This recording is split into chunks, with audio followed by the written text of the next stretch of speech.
Посмотрите, какая красота. Это георгин, или, как его еще называют, далия. В средней полосе георгины при хорошем уходе способны цвести большую часть лета, вплоть до первых ночных заморозков. Здравствуйте, мои дорогие друзья, гости, подписчики моего канала, садоводы и цветоводы. В этом видео я вам расскажу об уходе за георгинами. Сейчас сентябрь, нахожусь я в Московской области, и вы видите мою небольшую плантацию из единственного сорта георгина, который мне очень нравится, который я выращиваю уже более 20 лет. Этот сорт называется далия 70. Очень интересный, высокорослый сорт, который удовлетворяет всем моим потребностям, все, что мне нужно от георгина, вот он мне дает. Сегодня я вам расскажу о некотором уходе за георгинами на дачном садовом участке. Надеюсь, что вам эти советы, рекомендации помогут вырастить шикарные, очень красивые георгины. Несмотря на то, что я вам сейчас буду рассказывать и показывать на примере высокорослых георгин, тот же самый уход происходит и за низкорослыми сортами георгин, в том числе за теми сортами, которые мы часто называем веселые ребята. Это низкорослые георгины, их еще называют георгины бордюрного типа, то есть они вырастают не более метра, также обильно и красиво цветут. Уход за георгинами, что высокорослыми, что низкорослыми, один и тот же, за исключением только одного, что высокорослым георгинам, тем, которые вырастают выше 1 метра, конечно, требуется опора и подвязка.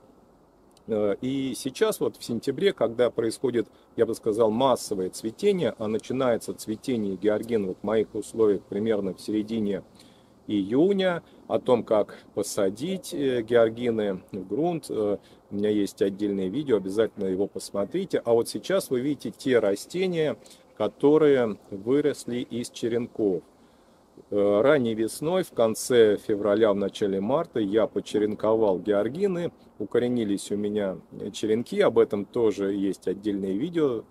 Такая технология и простая, и одновременно требует определенных навыков, но если вы посмотрите это видео, то наверняка сможете вырастить из черенков размером 10-15 сантиметров вот такие растения, которые сейчас достигают высоты примерно около 1,80 м, и даже некоторые и выше.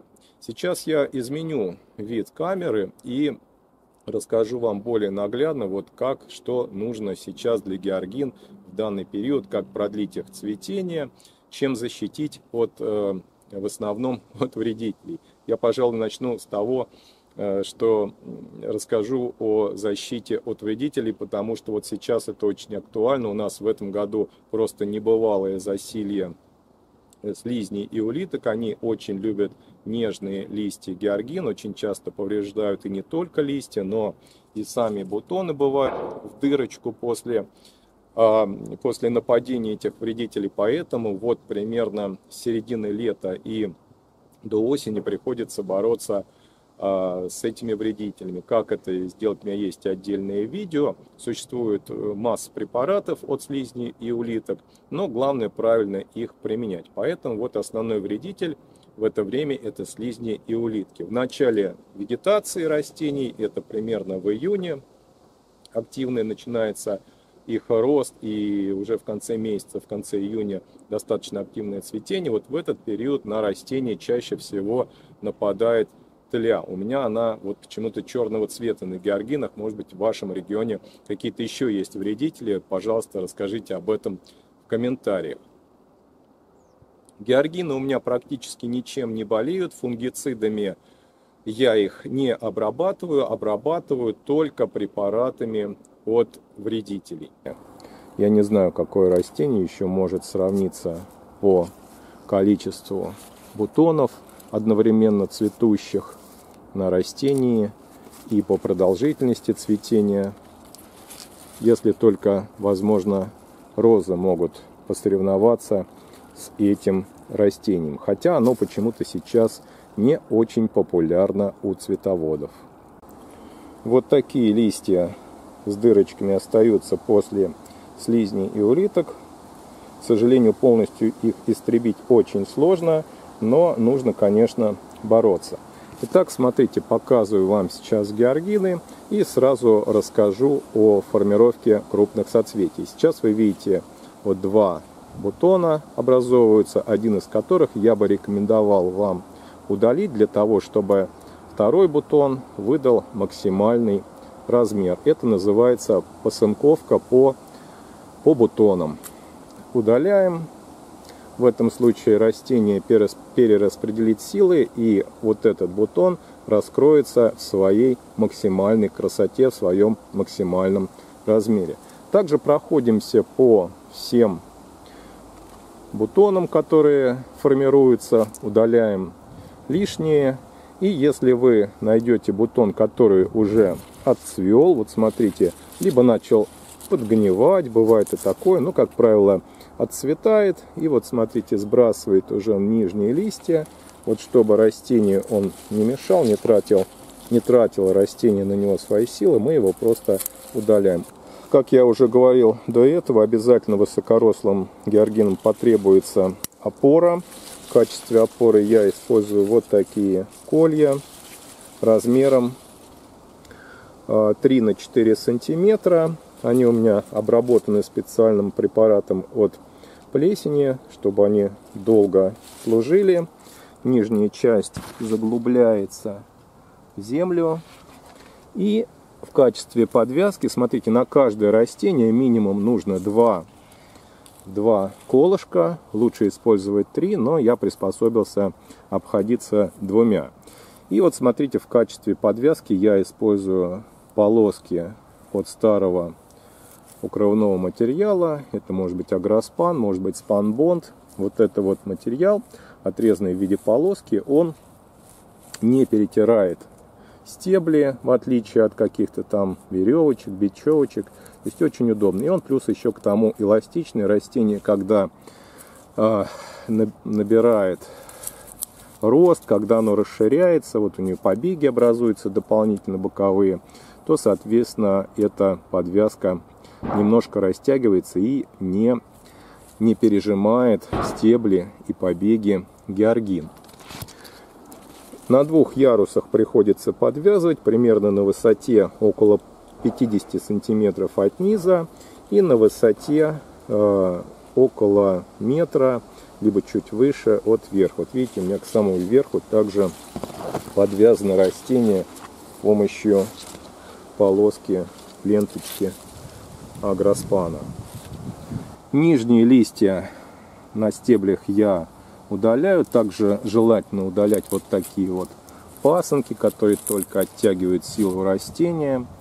И где-то на высоту около 50, может быть 70 сантиметров я удаляю все листья. Это улучшает проветриваемость в нижней части. Вот лучше вызревает корневая шейка у будущих клубней, корневищ георгина. И в таком случае они, конечно, лучше хранятся зимой. Вот единственный недостаток георгин, то что они не зимуют в грунте, их приходится на зиму выкапывать и хранить в условиях с температурой примерно, где мы храним картофель, овощи, морковь, капусту, вот чтобы температура была плюс 2, плюс 5 градусов. Георгины влаголюбивые, растения, приходится их часто поливать. Также они требуют подкормок. Весной это азотные подкормки, очень хорошо они отзываются на органику. Можно подкармливать настоями птичьего помета, можно использовать гранулы конского навоза, либо коровьего. Очень хорошо на это удобрение отзываются георгины. Мощный рост, хорошо развитые стебли. И начиная примерно с середины лета мы уходим от азотных подкормок и начинаем добавлять уже фосфорно-калийные. Это нужно для того, чтобы растение максимально проявило краски и размер бутонов. То есть это способствует, такие подкормки фосфорно-калийные способствуют увеличению размера бутонов вообще цветение становится более обильным. В качестве таких подкормок самый оптимальный вариант использовать монофосфат калия. Если у вас этого удобрения нет, можно также использовать настой печной золы. Тоже хорошая будет подкормка. Подкармливать можно также и по листу, используя уменьшенные дозировки минеральных удобрений. Тоже хорошо растением воспринимается.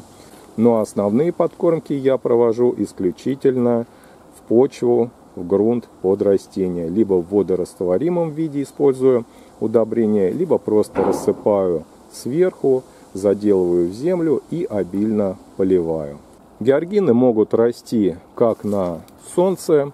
Конечно, очень палящее солнце они не любят, могут выцветать бутоны, особенно вот красного цвета, могут менять цвет на более светлый. Хорошо цветут георгины в небольшой полутени. Рекомендую вам сажать георгины в таких местах, где бы они были защищены от сильных ветров. Это может быть рядом с заборами, недалеко от дома, чтобы естественные укрытия защищали их от сильных порывов ветра. Это касается в первую очередь высокорослых, конечно, георгин. Обязательно подвязка, как я уже говорил, и своевременный полив. В средней полосе георгины при хорошем уходе способны цвести большую часть лета, вплоть до первых ночных заморозков.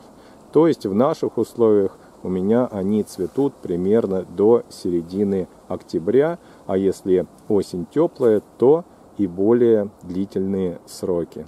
Надеюсь, данное видео было вам интересно и полезно. Если у вас остались вопросы, задавайте их в комментариях.